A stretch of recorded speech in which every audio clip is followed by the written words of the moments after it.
seems to be going. We don't talk about it now. Yeah. No, I'm just want to make sure. We don't talk about it. We don't even acknowledge it. It's like a no-hitter or a perfect game. It doesn't exist. Not until it's over anyway. Yeah. My throat's a little sore, I think, because of the changing of the weather and the allergies. I feel fine other than just, like, throat's just, like, a little choked up, so. A little verklempt. I'm feeling a little verklempt. Talk amongst yourselves. I give you a topic. Yeah. So, with that being said, ladies and gentlemen, welcome to the Dragoon's Lair podcast. Yes, I'm making an excuse for why I don't sound like my normal self, but I am back once again, the Blue Dragoon himself, Daniel the Dragon, and with us once again, the incomparable family man himself, James Haynes. Hello, folks. And of course, with me, as per usual, King Hamster Pellet himself, Mike Schiavo. What is shaking, people? That's right. So, we're going to hope that this all goes well today, but there's some video only version of the episode. Hey, you didn't see our faces for a couple weeks. We're sorry. You know, we feel like family at this point. Open it. This is what comes out of the sphere. Oh, God. Back in the sphere. Yeah. Well, the good thing is, pretty soon we'll be having an uncensored take on Jimmy's opinions of We Are Family. So that'll be a fun little thing to get to. So this week's been an interesting week when it comes to things because a couple shows wrapped up. Before we kick that off, can we have a moment of silence for Lou Sagasta Jr., who passed today? All right. Yes. 87 from Brooklyn. Like an Oscar winner. Okay, the moment of silence has passed. We can't have that much dead air. Oh, He was a fan of cheesy action from Iron Eagle. yeah. Enemy Mine. Jaws 3D. Ugh. Yeah. Good premise. Just take it out of the Jaws universe. No. It was a good premise. Jaws only needed to be the first movie. I agree. Jaws only needed to be the first. Wasn't that But bad. if you listen, if you just Wasn't that look, bad. if you the story of Jaws 3, the great white gets caught in SeaWorld, running a mother. The story itself had premise. The execution sucked. Well, 3D was a terrible gimmick. Yeah, 3 was a bad idea. I mean, granted, I will give them credit. They got the technology right to do 3D by the time that they got to Avatar. Right. Like James Cameron's Avatar was the first time that like they really got 3D like down packed where it actually wasn't just a crappy gimmick. Yeah. But unfortunately, it's still not something I would ever recommend for people because 3D is Not for everybody. no. It like if you got to sit there with the glasses on, your eyes hurt. I mean, technically, with like some of the new TVs that come out, you can see the TVs and like picture quality. It almost looks like you're looking through a window. 3 TV, and I don't even know what the glasses are. TV and I have the glasses underneath. I haven't watched anything in 3D in God knows how long. But no, we've had a bunch of shows ended their seasons this like past couple weeks. And thankfully, at least Invincible Cat and just so it's interesting because it seems like since the strike, the production back certain shows. Some gone and they came back, but they're like in a hike because of March Madness. Yeah. But others have just actually finished their run, while others still haven't even come out. I know, still waiting on that shortened final season of Superman. Yeah. You know, I want to wrap. I mean, because of no ending, Yeah. it's going to be an interesting thing to see how it all wraps up. But it's going to be a shame because Tyler Hoechlin and Elizabeth Tulik, they've done like such a great job as Superman and Lois that I'm going to be a little disappointed to see that one go.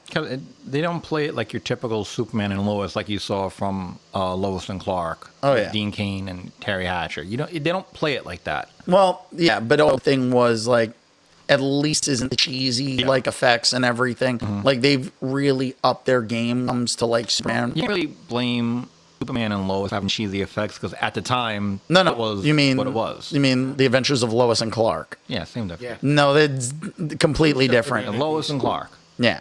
I mean, I will say it was nice with like Supergirl bringing a lot of the actors back from like previous things to be in the show.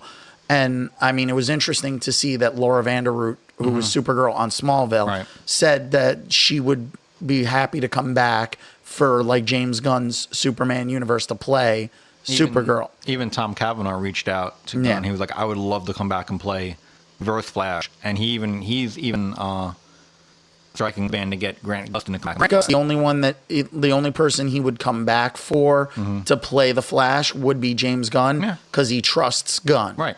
So, I mean, I'm hopeful when it comes to the new DC EU. I'm hopeful. Oh, yeah.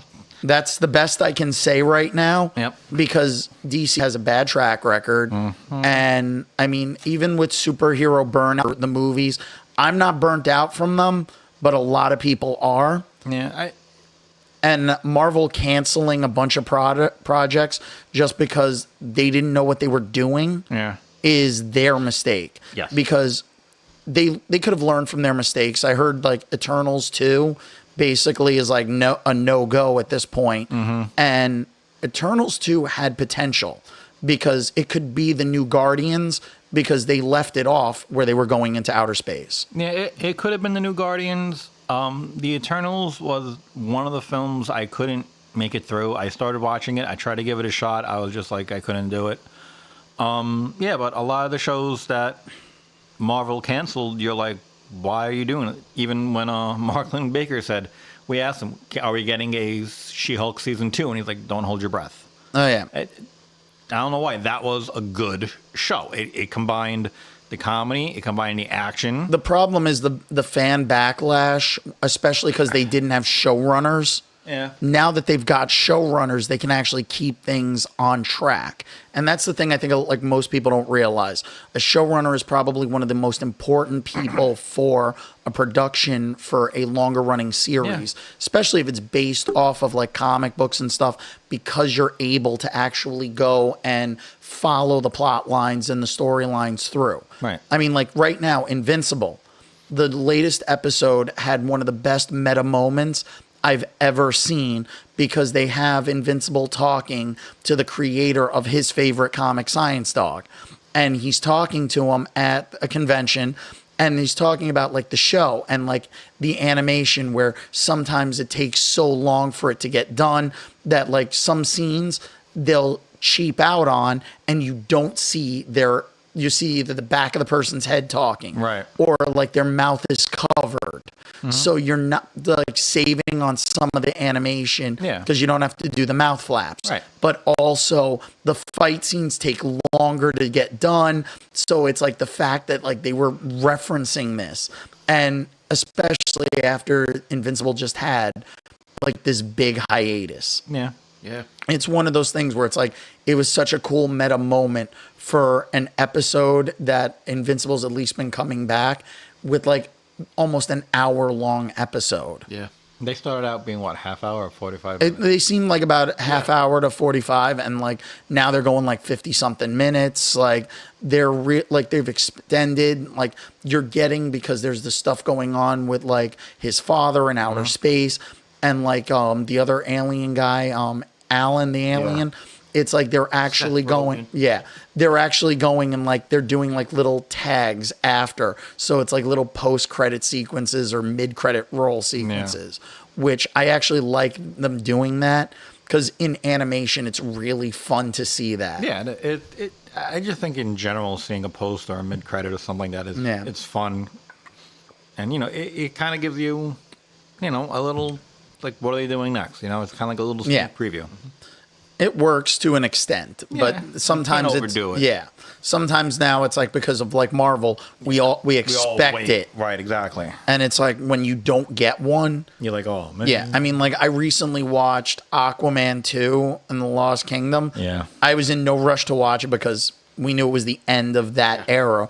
And it's like the post-credit sequence was terrible. Yep. Yes.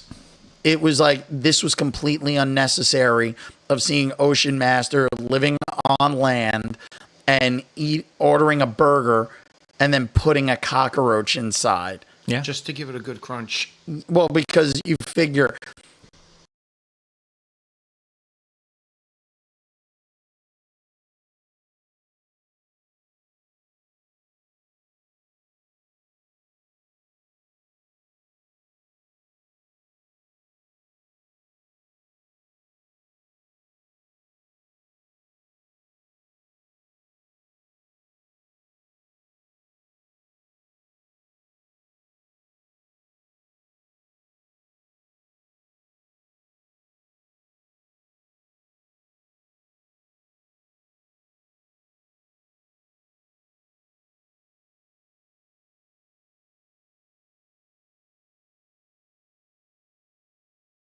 Aquaman tells his brother, no, the cockroaches, they're a delicacy. Yeah, It's like, yeah. maybe in some places, like when they make like chocolate covered insects, but not my taste. No. And really just like, It was stupid. it was an unnecessary tag, Yeah, I mean, we could have kind of almost did away with the shawarma one. I was gonna say that was Yeah. Yeah. kind of like, okay, they're sitting there eating shawarma at the end of Avengers, and he's sitting here eating a cockroach burger. Yeah. You know, you don't need it, Yeah, it's like there are other ones that are so much better. right? And now it's like, but there are some, it just feels like they're doing it just for the sake of doing it. And since he made the cockroach reference so early in the film, Yeah. by the time, I mean, granted, it wasn't like so much action and stuff in it, you didn't remember it, but when in the Avengers they made the shawarma reference at the end, It was like, it was right toward during end the of battle. movie, right? And then all of a sudden, there they are, mid-credit, they're eating shawarma, but you make the cockroach reference in the beginning of the film. Yeah, it was And very then by the time early it shows on. up, like, I don't get it. Oh yeah, you have to think back and Yeah. No. It's a little too much at Yeah. times because there's really no reason to like do so many of them. I get it, and I like the little Easter egg elements to some of them, and some of them work. And one Right. of the movies we're going to talk about today, I like the post-credit sequence. It worked. yeah. But I don't think it needs to be there for every No. single movie nowadays. No, like you said, people gotten accustomed to seeing it, and I'm guilty of it too. I sit through the credits, and Yeah. if I see one, great. If I don't see one, a little disappointed, but whatever, move on. Yeah, I mean, my favorite one will always be the first like post-credit scene that I remember, which a lot of people think it's Ferris Bueller's Day Off, and it was actually Masters of the Universe. Yep. Frank Langella Langella coming up popping up. out of like the lava Ooze, water thing, and it was just like, I'll be Be back. back. And It's like, like, thank you for promising me a movie I would have probably Loved to see. loved to see as a kid. Yeah. And he was like the only real saving grace of that film. Oh, absolutely. I mean, but at the same time, it was Frank Langella did an amazing Oh, job. yeah. And we're literally sitting there watching like a movie that we wanted to see as kids. Mm-hmm. And that's why I always compare Thor Dark World to Masters of the Universe, because the biggest issue I have with Masters of the Universe was all the stuff in Eternia was great. Yep. But when you get to You Earth, take it out of you're like, Yeah, oh, like, this why? is terrible. What the hell? And now it's like Thor. The first Thor movie was, it's like all this stuff in Asgard is great. Then you go to Texas. Yeah. Yeah. You're like, why did we just do this? I mean, at least in Thor, it made a little more it made sense because sense. it got banished. But at least we finally did get a Gwildor reference with the new Masters of the Yes, we did. Universe. And So we got that. He was there. Yeah. He keeps So yeah, you're just like, oh god. And that we feel like, okay, like Kevin Smith, you're a fan. Like that's somebody you relate to because, okay, get Masters of the Universe, and then you watch it. Yeah. And then, okay, here's that one character who was cool, that little cosmic keyboard thing that was cool, and he just threw it in there to see if people. Yeah. So I mean, that's the thing. We had we got some cool things that popped up. Some of them. Right. And I mean, like right now and we're going to talk spoilers, so because it is still in theaters, but If you haven't seen it by now. yeah, Fast forward We 5 won't minutes.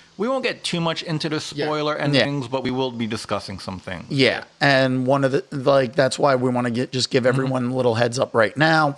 And one of the because we're going to talk Ghostbusters Frozen Empire. Yep. Yeah. And Ghostbusters Frozen Empire was amazing. Yep. Yeah. Like I saw some criticisms of people that they didn't like it, and I don't understand. But then again, I can understand like some people just aren't fans. And people look for shit to bitch about. Yeah. I mean, listen, we criticize things to a certain extent, but we try not to like completely like Shit on them. yeah. And it's one of the hardest things to do, mind you. It's so much the classic euphemism. It's always easier to tear down than to create. Yeah. And So- it's always easier to shit on things than find the good things. We try to find a happy balance. Yeah. We'll say something, okay, we didn't like this, but we like that. Yeah. If we can find a positive in something.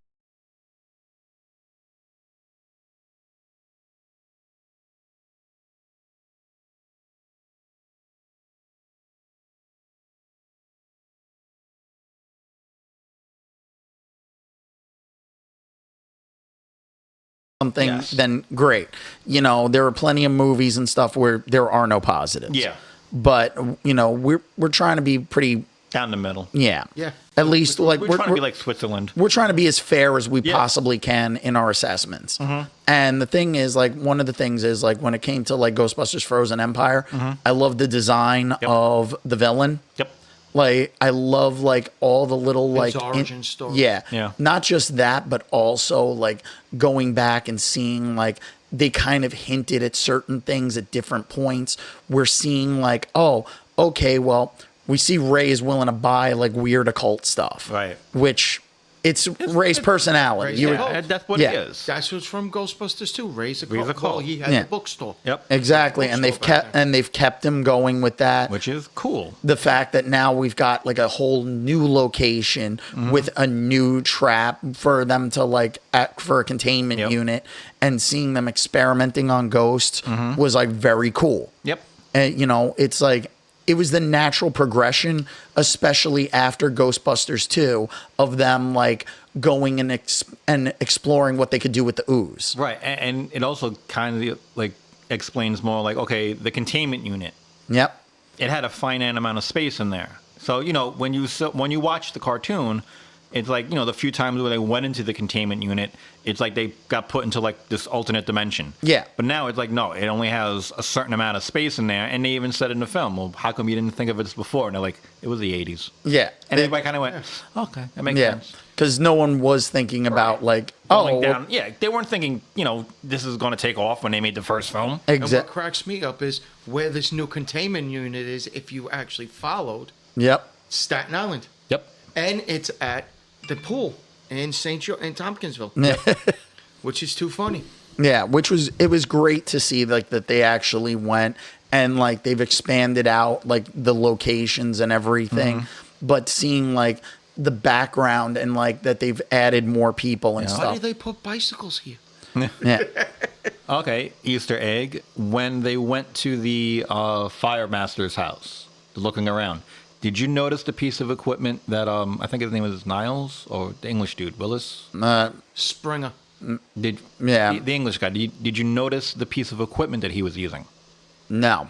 Did you? No. He used the sniffer that Yes. Peter Venkman used when he went into Dana Barrett's apartment to check her Yes. out. Yes, okay. Okay. He was using Yes. the sniffer, and I was like, Now- "Oh shit!" Oh yeah. Well, that's the thing. Like they threw in a lot of great stuff. I have to say, like, I always forgot who the hell McKenna Grace was. Like from where she's been, like a whole bunch of stuff. And as a child actor, she's been in a lot of Yes, things. she has. And they make her look so different because I've kind of gotten used to seeing her popping up on Young Sheldon. Right. And it's like, wow, it's like they made her look so different. Well, she's naturally a blonde. Yeah. And- But like yeah. putting the wig on her and stuff, but with the glasses, Yep. like you can tell, like she's always been a good actress, especially as a child. Yeah.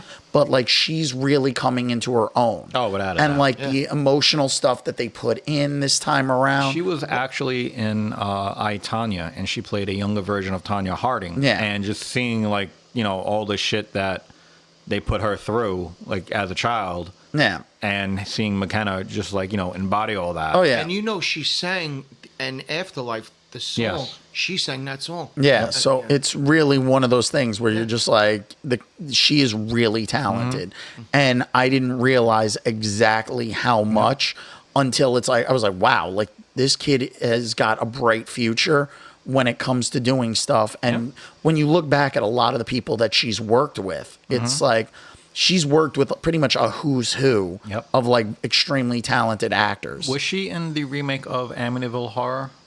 I don't remember. I know she was in because you see a lot of clips on like YouTube Shorts. It was either her or Grace, not Grace, Chloe Grace Moretz? Yes, one of those. I Yeah. think it's Moretz, but But no, so I know like McKenna's been in like you see the clips on YouTube Shorts Yeah. all the time of her from Gifted. Mm-hmm. So her and Chris Evans. Yep. So it's like she's been doing a lot of these things for a long time. Yep. And she's been in a lot of movies that kind of flew under the radar. It was Chloe Grace. It was Chloe Yeah. Grace? Yeah. And she did a lot of film that kind of flew under the radar because she wasn't top billing. Yeah. When you go back and look at it, you're like, oh shit, she was in this, she was in this, she was in this. And Yeah. Now she's starting to really get the top right, billing. now she's getting top billing. And I got to give them a lot of credit because they found casted some it like right. they got some great casting. One thing I do have to say that I loved was the Slimer coming out from under the garbage. Yes. I'm like, Yes. seriously, and like nobody thought like, hey, you're in the firehouse. There's all this garbage like piled up in the attic. Why don't you just like clean it up? Clean it up. And then you see, Mom, we got this water problem. It ain't a water problem. yeah. Fix it. You're an adult.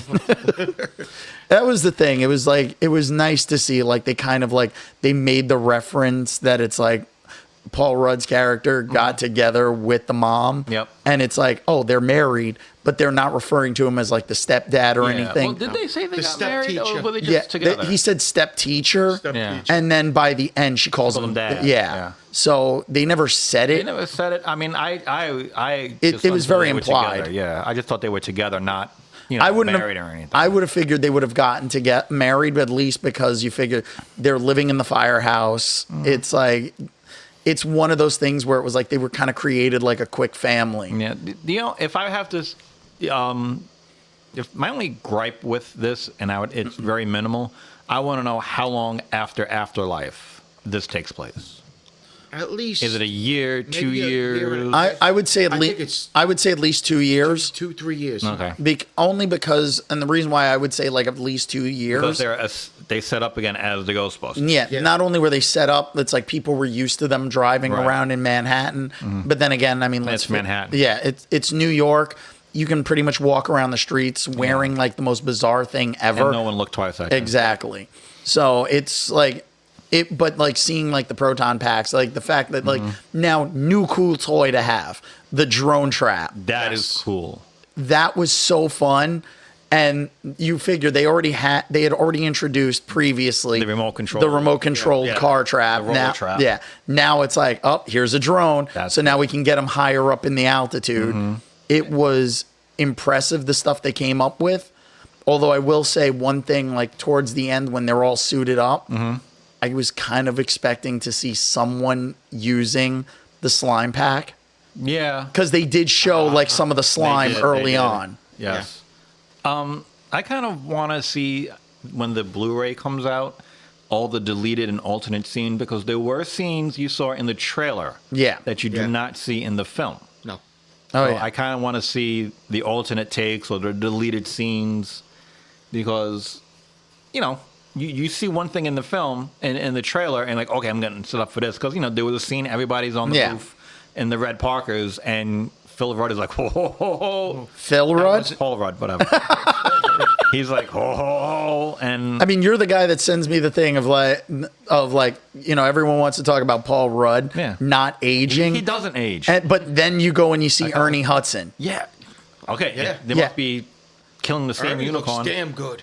Oh, He's yeah. still jacked. Yup. Oh, yeah. I met him once. Dude, he's the nicest guy in the world. Oh, absolutely. He has a grip like an iron vice. I've met him twice at Chiller, and like the second time I saw him, he was wearing the Ghostbusters Yep. uniform. So it's like, he's got pride in this and Yeah. everything. Yeah. So it was great to see him back in this. I'm but he really doesn't age. No, he doesn't. No. I'm happy they gave him a bigger role in this one And responsibility. and responsibility because they gave him a shit ton of backstory in the original Ghostbusters Yeah. that all Yeah. got cut out. Yeah, and that's the thing. Even like they didn't even touch on it by the second one. Yeah. And I had told Ernie Hudson when I met him, like when the Ghostbusters game came out, I told him, I was like, Winston is literally the most useful character in that game. Yeah. Where it's like everybody else, like Ray's practically getting like possessed constantly. But you go and you're sitting there with Winston, and like Winston was the most competent character out of all of them. So, I mean, it was great seeing Walter Peck as the mayor. As the Did mayor. I- I Anybody called that, catch though. the end? I called that. Yeah, we Someone called called him Dickless. Yep.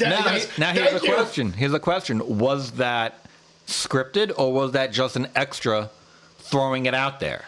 I think that Reitman caught it. I- He's like, I'm going to keep it. I think it was in honor of his I think it was father, I think he kept scripted. it.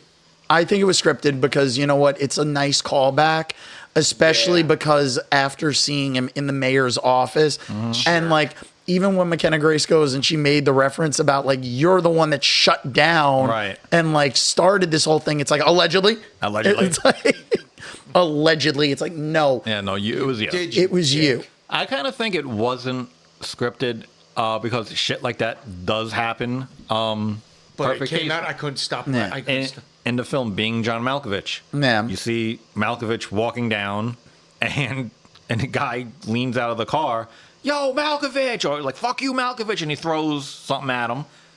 The dude had to get his SAG card for that because the director liked it, Yeah. kept it in the film, and for an ad lib like that, dude got his SAG card. Nah. Well, I mean, let's face it. When we did the Comic Book Jones movie, Yes. one of my favorite moments is I'm behind the camera Laughing. We've got the scene going, and it's a great scene between Chris and Sacco, Sacco. and like because we're doing this while the store is open. Everybody just kept walking in. and Yeah. We should, although we should have put a sign up that says "Filming, please do not look at camera." Yeah. It was like we would have let it keep going, If and he I did- would have kept it. Yes. But the guy comes into the shot. He goes and it's like he like shakes Sacco's hand. Yep. It was great. Look at And the wall. once he sees me behind the camera, and he's like, "Oh!" It was like, "Fuck!" That was one of the like, no, dude, just don't look at this. It's like it would have been so perfect to Because keep that in. Chris Yeah. and Sacco, they were in the middle of it, and they just stopped. And every single take they did Yes. got funnier and funnier. We just like Yep. just go. And by Yeah. the end, we had Chris humping the display case. Oh yeah, wearing the Rebel pilot helmet. Yeah. I will say this: if you caught it, on each end of trying to finish off, his name was Grunt or whatever, Grunt. Oh yeah, Okay. yeah. Who's at the trap? The old guard. Who's up top trying to beat the The new guys. the whole Yeah. crew? And you look, it's a nice passing of the torch. The And o- same thing even at the end. He pays homage to his father, and now it's called the Ghost Corp, Ghost World, and everything. Yeah, and I like what that. I would have liked would have been if they would have been at least able to get Rick Moranis back, Yeah. because you get Melnitz in uniform. It's like now it's like okay, come on. I was born to You- wear this stuff. We got to see him in Ghostbusters 2 wearing it. Yeah. It would have been so cool just to have him like pop up towards the end. Just at What did I miss? yeah, right? yeah, like that would have been a cool like if they would have been able to get him for a post-credit sequence. Yeah. Yeah. Because let's mention the post-credit sequence that we did get because it doesn't affect the story at all. Okay. But it's the truck driver pulling into the gas station, Yeah. or the rest station, and the truck starts driving off on its and the mini own. marshmallows are Yeah, driving it it's away. the mini Stay Puff Marshmallow Man, and it's a Stay Puff Marshmallow truck. He's the one looking that at was like funny. You almost felt like it had a Gremlins vibe to it Little there. Gremlins vibe to it. Yeah. I like the little. I think the little marshmallow men. They're a nice little kind of like break, like little. Oh yeah, goofiness, just but seeing for the hell them of it. like seeing the scenes with them and It's like funny. some of them are like toasting the other ones and stuff, and they're melting They each had other. one where I think one of them got smushed when they're looking at when a podcast is looking at it. One of them got smushed. Yeah. and you just see the smile like end up like in the schmear. You see the smile, and I'm like, that's awesome. Yeah. Yeah. Like the little marshmallow men were like great Right. little like add-ons and like it's a fun, cute little toy. It is. You almost want to get one as like You a do. keychain. Yeah. Exactly. You know, you'll see plenty. You could see somebody like having that hanging off their rearview mirror in their car, without a doubt. Totally. which would be so much fun. And if they make that, I know exactly who deserves it. Our friend Chris. Yep. Chris Sorrentino was probably one of the Yes. He biggest probably designed Ghostbusters. Oh yeah, it wouldn't be surprising. I would have been surprised. I was looking. He's looking literally all like the place. biggest Ghostbuster fan I yeah. think I've ever met. yeah. Yeah, Baby Belushi. Yep. So I mean, we like, and that's the thing. Like, people wanted to kind of rip into this Ghostbusters, saying it wasn't as good. You're not going to get the original Ghostbusters. The original Ghostbusters set the bar. Yeah. Okay. Yep.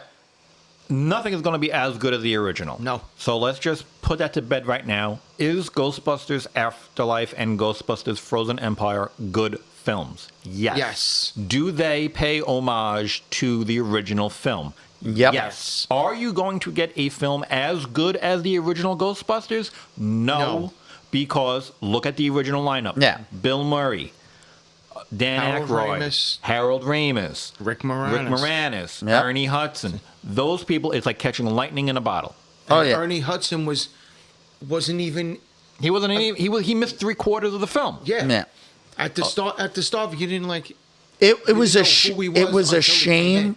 but he had some of the best did, lines yeah. in I the have movie. Towards the that'll end, it turn was you really white. good. Oh yeah, it's like, listen, as long as the pay is good, I I'll believe believe in it. anything you tell me. It's like he was absolutely the best. Right. He stole his scene. Lenny. Yeah. Lenny.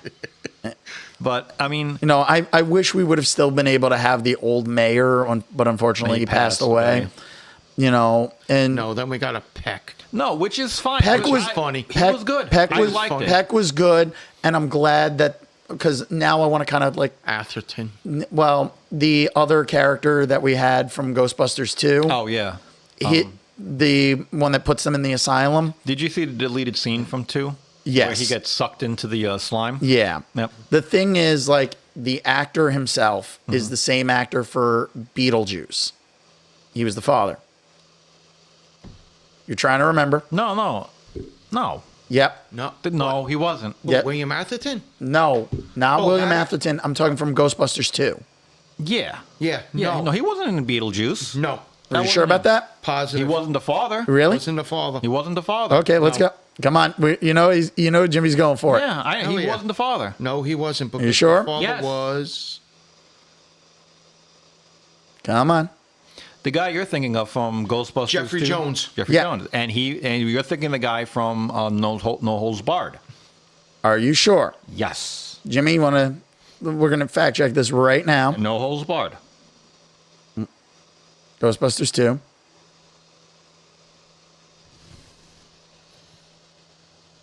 Come on. Vigo. Vigo. I'm not talking that. Come on. Kurt Fuller Hardenmeyer. Really? Kurt Yep. Fuller. And he was All right. in. Because unfortunately, Midnight in they look Paris, very Ghostbusters similar. 2. He was in The Not Running Man. really. Yes, they do. Kurt Fuller and no, they don't. Yes, they do. No. I love watching Mike's head explode. Yeah, they do. Anyway, but did you see the Beetlejuice 2 trailer? Yes. Dale. Now, I love the fact that there's the throwback of seeing her. It is him. It is him. What? Brielle is Kurt Fuller. Real? Brielle is Kurt Fuller. And what? That's the guy. You jack off. What? He called Zeus a jack off. Yeah, And No he's- Holds Barred. Yeah. Yeah. That's the same guy. Anyway. In Ghostbusters 2. Anyway, but no. So I love the fact in the new trailer that we had that for Beetlejuice, we get to see like the bridge where the original Accident. happened. That starts off the whole chain of events. So we see her riding the bike across the bridge. However, notice who is not there because he's dead for the funeral. Jeffrey Jones. Yep. And it's a kind of a good idea of the way they did it, considering he has some very bad allegations against him, and Yeah. he's done some fucked up shit. So yeah, don't feel bad about not seeing him there. No. Although I'd be interested to see if we get the original two ghosts back, because Gina and Alec. Yep. I don't think we'll get them. No. They're gonna have to make some kind of reference make that reference. they crossed over or whatever.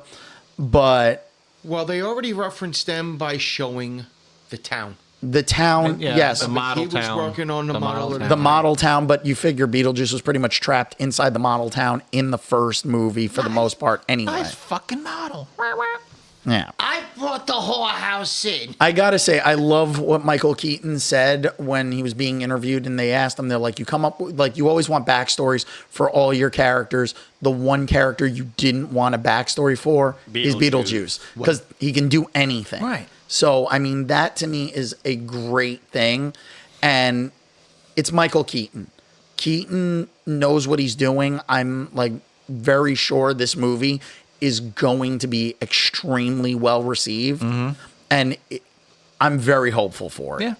It's been so long that I'm like, I'm anxious, but at the same time, I know it's in good hands. And it's cool because when you watch the first Beetlejuice, like, you know, they really, what was like all the trailers and everything about? You kept seeing, I'm the ghost with the most, baby. yeah, like Yeah. you didn't know what he was. Yeah. Okay, and you saw Gina Davis and Alec Baldwin, like, okay, it's about them, their ghosts, whatever. And then all of a sudden, Beetlejuice pops up. Yeah. Like, the fuck? And the same thing with this. You really don't know what's going on. Yeah. We do this.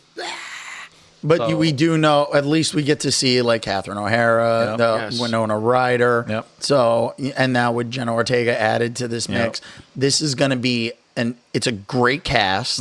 It's going to be interesting to see how they do this so many years down the line. Yeah, it's going to be interesting, but, you know, that's what makes people want to go to the film. Yeah. You know? I mean, that's the thing. Like Ghostbusters Frozen Empire paid homage to the original Yep. in like such a way. And it paid, not only did it pay homage, but it moved the story forward. It Yep. passed It was the torch. and it was respectful Yes. And did you to the catch- history. Did you catch the fact how they could expand and do different Oh, yeah. Ghostbusters in different cities? Yep. Because at the end, what happened to the containment unit? Yep. Containment. Boom. Yeah.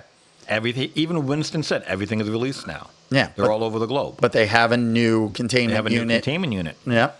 So I can see maybe Netflix picking up Ghostbusters and doing a season or two with a different team in a different city. Which, yeah, that would be would- great would to be great. It'd be expand on awesome. it, because the thing is, like, and I've said it plenty of times, the female Ghostbuster movie had a great cast, but it was a shit script. Yeah, you Yep. can't erase the original. And that's what they were doing. That's what They they say it basically doesn't exist. disrespected the history. Right. And that's where I draw the line, Yeah. because if you disrespecting the history and you're ignoring it just to restart a franchise that it's like, no, It doesn't need to be restarted. Yeah. It needed to be continued. and Yeah. all they needed to do to fix that one really was, hey, it's a franchise, different city. Refranchise That's it. all they needed to do. That's what I've been saying for years. Yeah, so have I. And But did you catch the little nod they did for the 2016 film? no. One of the pieces of equipment that the 2016 film had, what's her name? The blonde one from Saturday Night Live. Kate McKinnon. Yeah. McKenna, she had what looked like proton pack that you could wear in your fist. Yeah. Yeah. Janine in Frozen Empire, she had something She had- similar to that. Yeah. Yes. Well, you figure the good thing was they were at least making the tech. Yeah. So it's like you at least get to see that. Right. I mean, even if you want to like throw that in, because there was the crossover comic where they had like Ghostbusters crossing dimensions. Yep. And they come across the female Ghostbusters team. Now, granted, it like this one also felt like a little bit like elements of Extreme Ghostbusters. I would like to have seen an Extreme Ghostbusters film, TV show, even continue the cartoon. No, I really wouldn't, but No, you know, come on. I like what they did, but it's like it would be I think out of place nowadays. Somebody did a fan poster of Extreme Ghostbusters. Yeah. It was Johnny Boyega. It was Chris Pratt in the wheelchair. It was, I think, Emily Blunt as the female. Oh, And just seeing them in there, you're like, that looks cool. yeah. Well, Like that, the way they got, whoever did this poster. It was listen, like, it's that's the awesome. same thing like that they went and they've done fan posters and AI art for the new Fantastic Four, but it was like they still wanted who they wanted, Krasinski, Blunt. Right, yeah. But that's not what we're getting. Who are we getting in the new film? Well, we went over this Pedro before, but Pascal. Pedro Pascal Okay. is the new Reed Richards. Yeah, in the Extreme Ghostbuster film, the poster, it's Chris Pratt as the guy in the wheelchair, Felicity Jones as the female Ghostbuster, Adam Driver, and Johnny Boyega. And you look at the picture. Here, take a look.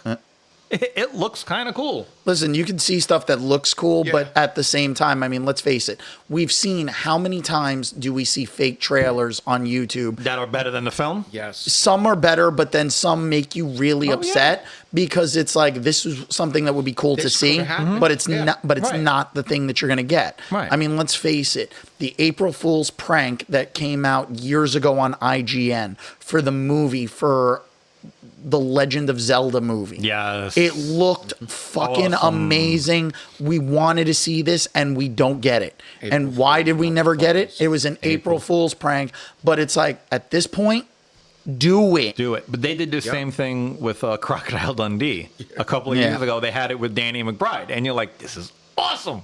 I want to see it. I wouldn't have wanted to see I would that. have liked to see no. that movie. No. No. That would have been funny as shit. I'm sorry. I'm not a Danny Not as McBride crazy as, fan. what was it? Netflix abused the crap out of John Stamos the whole day. It's John Stamos. He's used to taking the he did abuse. taking the abuse. Then they had to apologize. Yeah, but the thing is, Stamos has like a great sense of humor with Yeah. stuff, so he's good with taking the abuse for the jokes and stuff. But at the same time, you got to give him a lot of credit, Yeah. because I mean, he is extremely talented. Oh, without a doubt. And like, I don't think people realize the fact that how good not only as a musician but also of an actor he I is. saw him live on stage, and Yeah. the dude just blew everybody away. Yeah, his presence is like all over the place. But when he locks in on a role, Yep. he can pull off something that Yeah. you're not expecting. Right, Most people just think of him as Uncle Jesse, Jesse. but Uncle Jesse, and even what do you call the drummer during Kokomo? yeah, From the Beach Boys. Yeah. Yep. and that's the thing. But And he toured with them with Yeah. it. He did. Yeah, people forget that. well, let's face it. How many times were the Beach Boys on Full House? Yeah. About 5 times, 6 times. They almost seemed like they were fucking regulars Yeah. at that Almost point. regulars yeah, at one point. they were there all the time. I mean, you figure the song when. Dr. Love. Yeah, but his show when they had the character of Jesse doing his song Forever. Yeah. Yeah. It's a Beach Boy song. It is. So it's like they made it seem like it was an original song and it's a Beach Boy song. Yeah. So, but he's performed it with the Beach Boys. Right. So it's one of those things where it's like at least we get like there is that level of talent that's there that it's like, but he has that great sense of humor. Mm-hmm. And I mean, let's face it, the guy that got the Olsen twins fired and had to get them rehired. Yeah. It's like, there are certain things that are just like, they're funny. So now the other thing that we wanted to talk about, Jesus Christ, it's been that long that I'm even blanking on what I sent you guys. X-Men. 97. Yeah, X-Men. Yeah. So X-Men in 97. 3 episodes. 3 in. episodes in. Have you watched all 3 episodes? Yep. Yes. Okay. Now, Jimmy, let's start with you. Initial thoughts. I like that they're going through I like the character list that they had. Very, very good. Very smooth. Yep. All right, bringing back Morph, bringing back Bishop, giving Magneto a new suit and a new plot line. And we've talked about Yeah. this. The issue with the Gambit and the Rogue. Wolverine. Yep. I mean, it's like Yeah. basically It's not how the powers work. That's my one big gripe was it looked cool to see Wolverine going and having his claws charged. Charge, yeah. Yeah, you just kinetically charged his entire skeleton. He's gonna fucking explode. It looked cool, but basically you just killed Wolverine, and he's not as quick a regenerator Yeah. as like Deadpool. So No, there's no way. I like that they brought in a newer character of Executioner. I knew it was coming because they had a couple of stores had some X-Men toys out, so I knew about that. I was impressed about the Inferno plot and everything, the script. I was trying to figure out what is this? What is this? I had to go online through Wikipedia and everything. And now where they are with the plot line where it's Bishop goes to see Forge, and then you have Storm getting visited by Forge. It's like, okay, this is hysterical. This is funny. Yeah, because I had to remember like going back and I watched like a recap because I was like, I can swear I saw Forge in the original series. And he was. He did. But he was in the future. Right. When they did like the Days of the Future Past story. Yeah. Yeah. Which that's the thing. It's like you forget sometimes. Like if you haven't been watching the original, it's like now it's like you almost want to go back and rewatch it. I mean, I'm just not a fan of like some of the animation style because you can tell like they've cleaned it up. It looks great. Yep. But at the same time, there are certain elements that it's just a little jarring because it looks too clean. Like what? When you go and you take a look at like the opening intro, it's like Wolverine, like Cyclops, they look too polished. It's like the animation style, it's more bright, it's more like updated to the point where they tried to copy the original, even at the ending. Like you see at the end of the episodes where it's like they're showing like the different file cards and stuff. Which what they used to do in the Which, the but it original just series. looks too clean. There was always like that hint of like, because you remember it as a kid Right. watching it on like an old TV. The quality wasn't Little expected. grittier. Yeah. This doesn't have that grit. It's like, it's something like you see, like you're expecting high def, like you're going to see it in like 4K. Right. And it's like, you made it to be a Saturday morning cartoon. Just that little bit of grit goes a long way. And like I said, it's kind of the same thing like they said with the Invincible. You know, you can sometimes it doesn't look like the same show because depending on who the artist is, they can have they can have a scene that's being done by a specific artist that now it looks like a completely different show. Right. And that it has that feel. It's like you change animation studios in the middle of production. Where like if you think back, like Gargoyles, Gargoyles look completely different from seasons 1 and 2 Yeah. to season 3, and season 3 had writers from X-Men. Same deal with Batman the Animated Series and Yep. the Adventures of Batman and Robin. Yeah, they changed over, Changed it. and the animation style. I didn't like the way they did Catwoman in the Adventures of Batman and Robin. Yeah, because didn't they like the way turned they her did blue. Joker. Yeah. Didn't like the way they did Robin. Yeah, Joker's eyes became very distracting Yeah. in like the Adventures of Batman and Robin, which also added Superman in there too. So it was like the Superman and Batman adventures. Yeah. Even though there was the same thing as the Adventures of Batman and Robin. Yep. You know, so I mean, the animation for me is the only little bit of an issue, but so far the storylines, and people have said it online that it's like, you know, and I told Jimmy this before we even started recording, that it's like everyone goes and like they think like the Dark Phoenix saga is the peak. And how many times have we done the Dark Phoenix saga? And that's usually where things end. Yeah.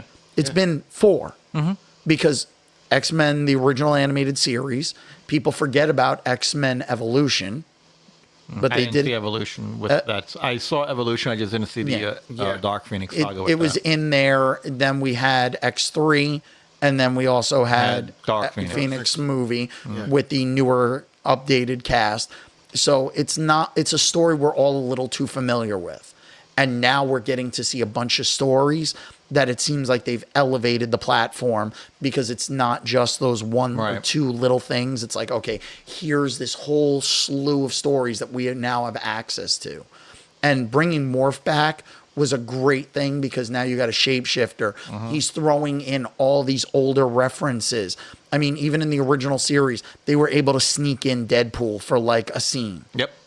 Now it was like seeing Morph turn into Lady Deathstrike, turning into Psylocke. Yep. I was like, oh my God, like he's like really going all out, and he's done like such a great job. Colossus. Oh yeah. He even did. He turned into Morph from the original one. Yep. When they first talked about Mr. Sinister, you saw him with the big bags under his eyes. Oh, yeah. And everything. Well, you figure it's like, you know, he can change his appearance. So he went for that. He went to show like it was Sinister. Right. And that's the thing. Like we've seen like the fact that they went back to Mr. Sinister, and they even went, and it's like now the ending with the confusion of not knowing Which gene is Gene. So it's like, who's the original? Who actually had the Phoenix? Right. So the memories are so merged, and her leaving, calling herself Madeline Pryor. I mean, there's a small deviation because Madeline Pryor is supposed to be in the future Right. with Cable. And we've seen Cable before in the past. Yes. Right. So it's like Cable's already been introduced. Now we're seeing Cable as a baby. Right. So this will be a very interesting thing to see where they go. It's just a matter of how many seasons and how many episodes we're going to get. Because I know like people got upset because everybody was like, we want a new Obi-Wan series. We want a new Obi-Wan series. And do another season. No. And Disney's basically told everyone it's done, because when you look at the Mandalorian DVD releases, they've been the complete first season, the complete second season. Obi-Wan came out, the complete series. Right, because So it's done. With Obi-Wan, it told its story. Where was he after Revenge of the Sith? This is where he was. He got brought back in. You knew he was on Tatooine watching Luke. You find out, you had that big epic battle with him and Vader at the end, where he finally acknowledges that Anakin is dead. And then at the end you see him, with Qui-Gon, and you're like, you got some training to do. About time you showed up. Yeah. So, okay, it makes sense. It put a nice little bow on it. Would you have liked to seen something else? Yes, but what more could you have done between that and the time A New Hope happens? New Hope, exactly. There's not much more you can do. Yeah. So, I mean, now, Mike, you give your impressions. I'm going to take my personal breather, so to If you want speak. to take a breath now. Yeah. I I got to work on my voice for a second. I'll be right back. Little Verklempt, he's going to give us a topic. Yeah. Yeah. So The P, I will another tell you PR on and this. it's a little- Has anybody? I'll wait till he comes back to see. I've seen a couple of new trailers out, especially one with a season 2. So does that mean that Mando is now at what, season 5 in a way? Probably. Yeah. But with X-Men, I enjoyed it. Only thing I would have to say, if I have to pick on anything, I like the way they did the opening song from the original one. Yes. It was a little heavier in the fact that it was like, you heard a little more guitar and everything to it. This one, I don't know. The opening theme seemed off music-wise. Other than that, that's like, as of right now, the only thing I have a gripe with. First 2 episodes was it reminded me of Night of the Sentinels, but at the same time, it was like, it didn't. So I was like, okay, there's references to it. And then, it went in its own direction. And when they brought back, what was the guy's name who created the Sentinels? Gyrick? Gyrick. I forgot that he wasn't a midget. No. Because I kept thinking of Dinklage. Peter Dinklage, and I'm like, oh, he's actually the height of a normal person. Yeah. So I was like, all right, that's cool. And, even when they did the last one, I kind of got that House of M feel with the Magneto in the suit with the big M on it. Kind of got the House of M, like the fact that they referenced Genosha, like the fact that they're making reference to episodes that happened in the past, liked that they brought in Sunspot. Yeah. Sunspot basically is and who's he with? He's with Jubilee. With Jubilee. I want to Jubilee was see. brought in. I want to see what's going on with Rogue and Magneto. Yeah. Because in the comic book, originally Rogue was with the Brotherhood of Evil Mutants. Yes. So are they going to make a reference to that, where Rogue was a bad guy for a while with Magneto? Are they going to make a reference to that? Well, not only that, but you have to remember, when it comes down to it, when it comes to Rogue's relationships, there's been 2 that are like the main relationships she's had. One is Magneto, and the other is Gambit. Right. Gambit's the one she's with currently and married to. Right. But like, she's been with Magneto, and I don't know what it is, but they've made it some way that he negates her power. Yeah. And I think it's with like the magnetism of the body, be. whatever it is. But I don't understand how that one works. It was a little freaky in the last episode when they're having all like that nightmare. Oh, yeah. And you see like the Magneto and Rogue kind of like melting into each other. Yeah. And then Gambit can't unsee that. Yeah. Well, that was the thing. It's like That was the Goblin Queen. yeah, that the was- Goblin and hell, Queen that was doing cool. that was amazing. Yeah. Yes. And it's like they Well, really. that's the Inferno comic book, basically. Yes. That's what people didn't realize. And people forget that came in just before, I believe it's Fall of the Mutants and the Extinction Agenda, which is where the Morlocks and all that. Yep. Yeah. goes. So. Well, the thing is, you figure they've introduced so many of the Morlocks already. Right. yeah. So it's like the history's already there for the show, which has been great. Because now it's like we're not walking into a new X-Men show Right. where they have to explain everything. It's literally a continuation after Xavier. And the thing is, it's like, they say Xavier's dead, but he's not Did he dead. go? He left at the end of the thing. The Shi'ar Empire took him. Right. So he went off with his alien girlfriend. Lahandra, something like that. Yeah. Yeah, Queen Lahandra. Leandra, something like Yeah. that. Something like that. So it really was like we basically went and we know, like they're saying he's dead, but is he? And I mean, like Morph pretending to be like Professor X and Yeah. stuff. It's like he's done Well, like didn't they say at the end like he was dying and he went off with her to be with her in like his final days? yes, but Yeah. also the thing was too like it took Magneto showing up to enhance Xavier's powers Right. to be able to reach out to the Shi'ar Empire to get them to show up. Yeah. I like that little joke they did at the end, I think, of the first episode, or maybe the beginning of the second, where Cyclops hands Magneto a cup of coffee. Magneto's like, arsenic, dark roast. Yeah. Yeah. So I mean, like they've shown like some good elements with the tension Yep. between them for leadership. The only thing's going to be even more interesting is how long it takes for Storm to get her powers back. Yep. And not only that, but are they going to do like what they did in the comics? Because the comics, it was 3 years that she didn't have her powers. But in the meantime, she was She went and she became leader of the Morlocks. No, she actually went and came back and led the X-Men. She fought Scott and she was powerless to fight Scott and fought Scott and won. So she was leading the X-Men without any powers. They can And then do it like basically that. Scott I mean, left to do X Factor with What- the originals. and remember when they brought the X-Men back in the early 90s with the comic book, they had X-Men Blue, X-Men Gold. Yes. Yep. Wolverine, and you had Scott leading X-Men, I think, Gold Team. And then you had Jean leading, or Storm leading X-Men. Yep. Blue Storm was Team. leading the other team. Right. But yet Wolverine was on every He was team. on every team because Yeah. you're Wolverine. You have it how And you then want. it went from X-Men and then Uncanny X-Men Right. with each team.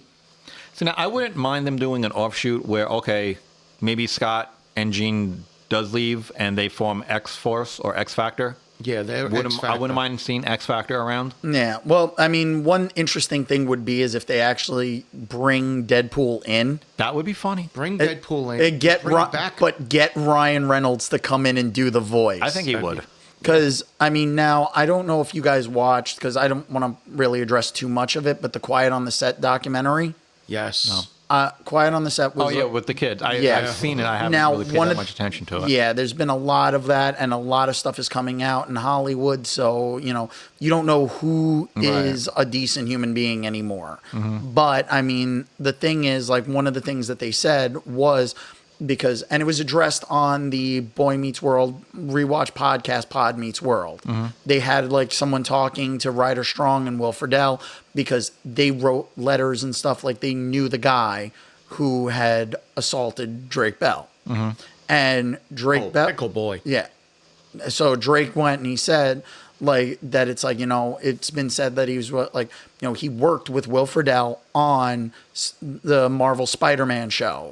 What was it? Ultimate Spider-Man? Yes. Yeah. So he worked with him on that for an episode where he played Deadpool. Right.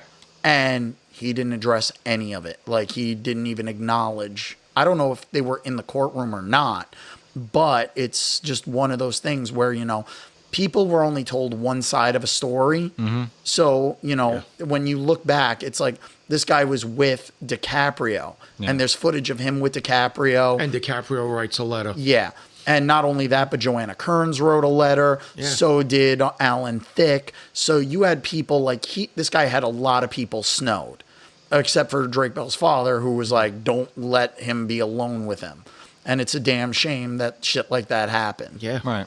One thing I will say, the documentary did not address was the Ren and Stimpy controversy of the creator of Ren and Stimpy basically like grooming a underage girl.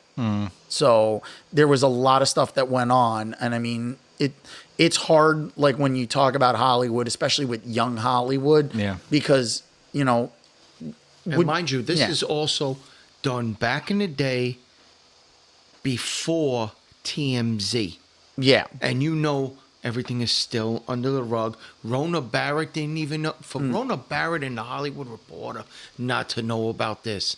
Entertainment Tonight Yeah. not to know about this. That is deep. Yeah, a lot of this was kept under wraps, and I understand why they kept it under wraps because Drake Bell was a minor, John and Doe, his too. name, his name didn't come out until this documentary. Yeah. But at the same time, it's also one of those things where it's like we're sitting there and we're seeing like all the allegations are coming out. It's almost like a resurgence of what happened at the start of the Me Too movement. Yeah. Where the predators were really all being brought out to the light. And, you know, this is one of those things where, you know, I'm going to say it because it kind of bothers me. Corey Feldman has been saying for the longest time about how he and Corey Haim were abused. And unfortunately, Corey one believed Haim them. Can't say anything. he can't say anything now because he's no longer with us, and it was tragic. Yeah. You know, the demons of everything got to him, and the substance abuse, you know, a lot of that had to have done with the fact that he was abused. Right. That's what I think, getting back to it, too, happened to Amanda Bynes. Oh, yeah. Happened to Drake Bell and all this. All Yeah. this stuff, you look at it and everything. But Corey Haim has been saying for years that he's... Feldman. Yeah, Feldman. Sorry. Feldman's been saying Same it, shit. but yeah, but not really. But I know. But Feldman's been saying for the longest time, it's like, oh, these people are still big in Hollywood. I've got my book coming out. I've got a movie about this, and it's going to tell the names, but I just want to make sure my family's going to be protected. I get that. Yeah. But at the same time, you're now letting these people still be able to go out there and continue to do this. And not only that, Feldman has accusations himself. And I mean, let's face it. We saw it when he's been on some of these reality shows where he's had Corey's Angels. He's got girls walking around like wearing lingerie in his band because he's going to help them get like with their acting careers. Feldman doesn't have that much of an acting career anymore. You're Corey Feldman. You should be worried about your own career before you help somebody else. Yeah. And I mean, had a good He career. did. He had a great Yeah. career. An and amazing then- career. He was he's a kid star and everything. His rise was amazing. oh yeah. And then you look at it, it's like, What happened? What the fuck happened? He found out about drugs and booze. And yeah. You know, because of started this making. shit. It's got to be because Yeah, I mean, let's face it. A lot of these child stars that were abused, it's tragic. Yes. But speaking out is the thing that they need to do. Right. And when you're letting the abusers keep going, I mean, Terry Crews, big dude, went and he was molested. Yeah. And it's like he was at a low point. So him saying something or doing something was like he didn't know how to handle it. And I can respect that.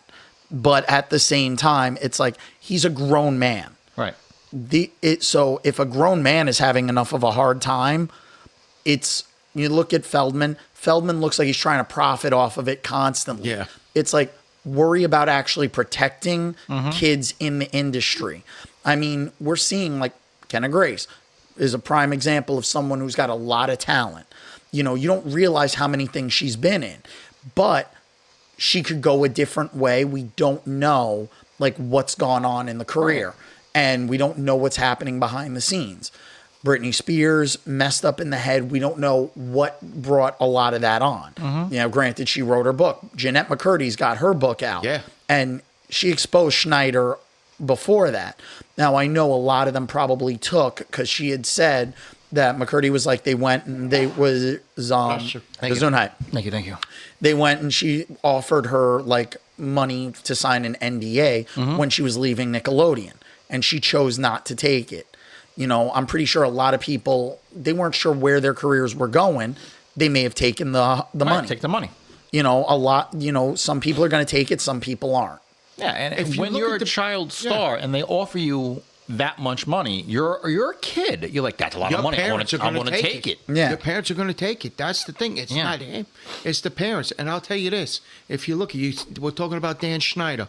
We're talking about the three big guys that helped Nickelodeon become the way they were was Schneider, the guy who played Arvid, and one Brian Robbins, who actually, if you look at it, he said, you know what? I just got an offer to help Greg Berlanti. I'm going to go take that. You stay with this. No problem. You know what, though? He kept himself clean. Yep. The thing is, though, like when you look at like Dan Schneider, most people will remember him from whatchamacallit? Head of the class. Head of the class. Class, yeah. So he was a younger actor back in the day. You would have thought he would have been somebody who would have Right. looked out for these kids. No. And unfortunately, that's not happened. So, hang on. Mike's passing me a message. So, Yeah. Jimmy, you want to keep going with this? No, one thing, like I said, I watched the whole thing. I was amazed when I'm like, what is Drake Bell? Oh my God, no. Yeah. And then when it went through. It's sad where It's you sad. see people like this. Wait, like, he went for the downfall. Meanwhile, Josh Peck, who was just, and no joke, this is true, he just came out of being in an amazing Oscar-winning movie, Oppenheimer and everything, and even David Krumholtz, Yeah. who And- just did numbers and all this stuff. He was a big childhood actor. same thing to happen with Brendan Fraser. Yeah, exactly. Yep. Brendan Fraser, he was a grown man that was molested in a bathroom, and the guy who molested him was like, no one's ever going to believe you, and his career went to shit Yeah. until it came out, and he was like, oh wow, other people were saying the same thing, and Fraser like, told you, and then he went out and he did The Whale for Fraser, and he won an Academy Award. Yeah. Even look at, and everybody will laugh and say, Tyler Perry was abused and assaulted. Yeah. And look, and I mean, this guy, you look at him like, not Tyler Perry, no. And then look at it, he's a man. Listen, it happens. icon. It happens all over the place. I mean, look, Yeah. Puff Daddy just went and got his Not only Puff entire. Daddy. He just got his entire place rated. And so, if they're rating you the way they did with him, they They have clearly that have they have the information on you. They don't just raid a place For where the it's hell like, of it. yeah. Yeah. I mean, you figure, on some like And not on only one that, person they just found Yeah. Cuba Gooding accusation. Jr. This person also, with the allegation, also named Cuba Gooding Jr. And I mean, what are you going to do? What else are you going to do to Cuba Gooding Jr.? He's got nothing already. What else you want to take from him? but you know what though, if the allegations are true, Yeah. and you know what, things need to be done. Yeah, And exactly. that's the thing. Even if you're not going to get the financial compensation for something, sometimes it's more about actually getting like justice. That's- The victims need justice, and financially may not be the only way. Right. Having their careers ended completely, no one giving them a second chance. These are things that, some people deserve second chances because, when you take a look, like Britney Spears, she deserves a second chance. She's been messed up. Yeah. Amanda Bynes definitely deserves a second chance. But Even it's Jessica like, Simpson. yeah. But at the same time, some of them, it's like, what's the chance they want to take? Do they want to go into continue on acting? Do they wanna Do they go want to through all go that again? Yeah. Do they want to do something else? Right. Do they want to try a different career? And I'm all for giving them a second chance. But the people that are abusing them, I'm not for giving them a second No. chance. Yeah. It's a shame that we have to do this, and I really didn't want to go hard on this topic. No, but it should be addressed. Yeah, and I mean, let's face it. I don't have kids, but I really wouldn't be putting a child on into that kind of a position. I don't know about you guys, but for me, it's a rough thing just knowing how acting is in general. Yeah. To have a child have to be the breadwinner for a family, but not just possibly being the breadwinner, but also being put with that much pressure. It's too much to treat them like an adult all the time. What it boils down to is the parents. Fine. Yeah. Your Excuse me. son, Now I got to. your son, your daughter, they like to sing, dance, act, juggle, whatever. You as a parent want to give your child the best opportunity to show their skills. Fine. You're an actor. You get a part in a commercial, which leads to something different. You as the parent have to realize, yes, the money will be there, but you're not making this money. Yep. Your child, and that's the word you have to remember. Child is doing all the work. Yep. You as a parent have to take a step back and say, okay, you know what? She did this for 5 years since she was 2 months old. Let's give her a break for a little bit. Let her be a kid. Yeah. The money is in the savings account growing.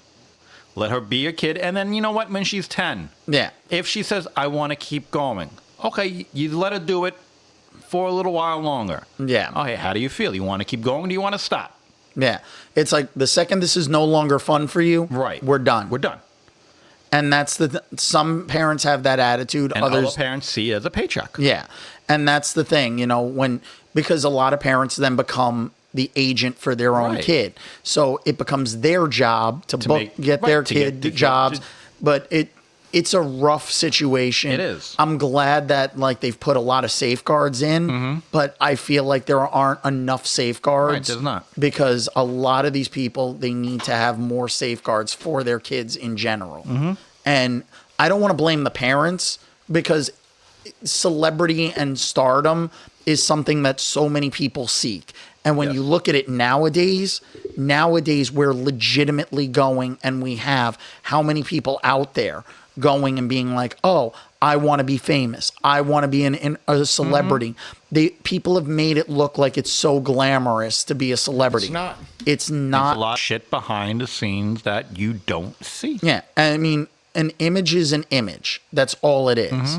So, One other thing that I saw, which is still impressive, if you get a chance on Peacock or whatever, if you got to go through the search on your Amazon or Roku streaming channel, doing the search, she said, an amazing piece. It starts out, they were first looking at Trump, and then they looked and they're like, okay, we got to check something else out. And it came up with, of course, Harvey. And everything, and they talked about all the actors and everybody that he dealt with and all, and it's amazing how you see an empire thinking that they're bulletproof, and Yeah. they're not. yeah. Well, I mean, at the same time, you take a look. It's like some of them, it's all about the power. Some of them, it's the control. But no matter what the reason is behind it, you're abusing kids. Yeah. Abusing adults is bad enough, but when you're abusing children, At least, I mean, children don't know. Right. You are literally stripping away their innocence. right. The children doesn't know any better. So if you're doing this since you were like 3 months old as a Gerber baby or whatever, Yeah. that's all you know. That's the life you're brought up into. As an adult, you have hopefully half a brain to say, okay, you know what? Enough of this shit. You're stopping this. Yep. Okay? And that's the only difference. I mean, the kids who are brought up in it don't know any better. Yep. They think that's normal. I mean, if you look at a celebrity's kid compared to a blue collar kid, the blue collar kid, okay, I get up, I go to school, I don't have the best, but I make do with what I have. I have Tuesdays, I have hamburger helper. I'm not going out, I don't have all the best stuff, but I have what I have. Then you have the celebrities kid. Oh, I get driven here. I get the best this. I get the best that. I want something. I get it at a drop I'm of a eating hat. at Sardi's. I'm eating Right. at this Yeah. But that opening is what play. the celebrity kid. Yeah. That's the only life that kid knows. And it's the same thing with when they're in the television field. That's the only life that they know. It's also the life that's being sold to them by these so-called internet celebrities, where that's all they're seeing is Right. people put on an internet persona of everything's all hunky-dory, everything's great, my life is wonderful, I'm on these jets and yachts. It's like, how much money did you spend to rent it? Because you're Right. not You're not making that much. Yeah. And that's one of the real big things why I don't like meeting a lot of celebrities, because you see them one way. And, I've been guilty of this too, thinking like, oh, that's cool because he's like, I know this person because I've seen them in all the stuff and shit. And then I was like, no, you don't know this person. Yeah. Just take a step back. And, although the one person I say that I met that is as cool and as friendly as you hope they would be, Mr. Bruce Campbell. I'll say, Yeah. may I? Go ahead. Okay, we had on the show, we had a gentleman by the name of Paris. People know him as Mike TV. Mike TV makes X amount a year just for his likeness. Yeah. Likeness being for an action figure that's made from Super 7, the Funko Pop, or having his face pictured on a slot machine anywhere in the world, from Yeah. Vegas to Monte Carlo, etc. That's all he makes.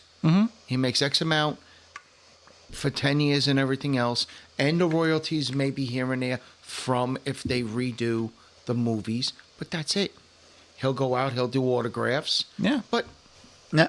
that's all. And that's the thing, there are a lot of celebrities that they're well-rounded, they're grounded, like they're decent human beings, but there's an image that they have to portray. Yeah. And unfortunately, And keep up. Yeah. And the image can be extremely toxic. And unfortunately, kids are impressionable and kids are also naive. So when they start seeing stuff like this, this shies parents away from even wanting their kids to be in the spotlight to begin with. I mean, let's face it. There's a lot of people that are trying to be celebrities that shouldn't be celebrities. Yeah. And, no matter what we do, the best safeguard really is for parents to be vigilant enough to basically go and watch out for their kids. Yeah, That's the best thing they can do. And nowadays, at least, there's a lot of information out there for parents if their kids want to be actors and stuff. So there's a lot more resources. Back then, you figure in the 80s, 90s, there wasn't the internet where you could just pull this stuff Internet up. or TMZ Yeah. watching you. Yeah, well, you know what? Well- But the thing is, some people act out, I think, even more knowing like you have like a People are watching. TMZ and a Exactly. paparazzi's watching. Because, I mean, It'll keep their name in the paper. yeah, not only does it keep your name in the paper and the spotlights, but, I mean, you get frustrated with it. I mean, take a look back in the day. Who was known for punching paparazzi? Mel Gibson. I wasn't thinking Mel Gibson. Almost. Dated Madonna. Oh, Sean Penn. Sean Yeah. Penn. Sean Penn was known for lashing out at the paparazzi. Kiefer Sutherland with Yeah. protecting Brooke Shields. And that's the thing. Sometimes it's like it gets your name out there, but it also gives you a bad reputation because the problem is you're being harassed. Yeah. Some people use them to like give themselves the image. Other people, it's like let people live. Yeah, And let's face it, if it wasn't for paparazzi and things like that, Princess Diana would still be Thank you. alive. Yeah, I know you were gonna. And then I- you only thank you. get Knew you were going with that. when Thank you you. see the paparazzi getting punched. You're only seeing half of. You're seeing the paparazzi one go, oh no, let me get this, and you're only seeing it done one time, and then boom, Yeah. the guy turns around and knocks the other guy out. What you're not being shown is that they're following these celebrities for like 4, 5, Yeah. 6 And instigating blocks trouble. and instigating trouble and yelling shit at them. Yeah. You don't see the part where the celebrity politely says, "Okay, enough, please stop." Yeah, you don't see that. There's a limit to how much anyone's Right. willing to put up with, and that's a celebrity. Just think about it. Most people aren't willing to put up with people harassing them out on the street. Right. You want to turn around and punch them in the face anyway. Right, but if again you do that as a celebrity, you only see the one Yeah. time where the person gets hit, and then all of a sudden, oh, I have a reputation of being unapproachable. I have a reputation of being Yeah. difficult.